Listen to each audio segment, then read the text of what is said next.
Patuakhali launch terminal. নদীর ধারে অবস্থিত এই ঘাটটি একসময় ছিল হাজারো মানুষের যাত্রার সঙ্গী।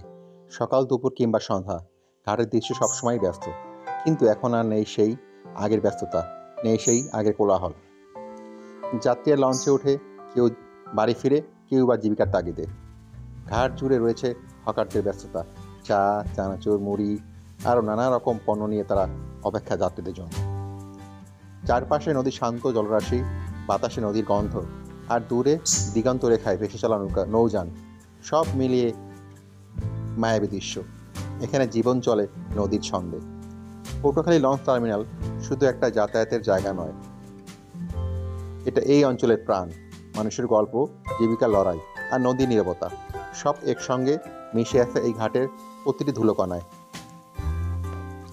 আপনারা চাইলে কোনো একটি বিকেলে এখানে ঘুরে আসতে পারেন। জায়গাটি অসম্ভব সুন্দর। বিকালটি ভালো লাগবে আশা করি। ধন্যবাদ, ভালো থাকবেন।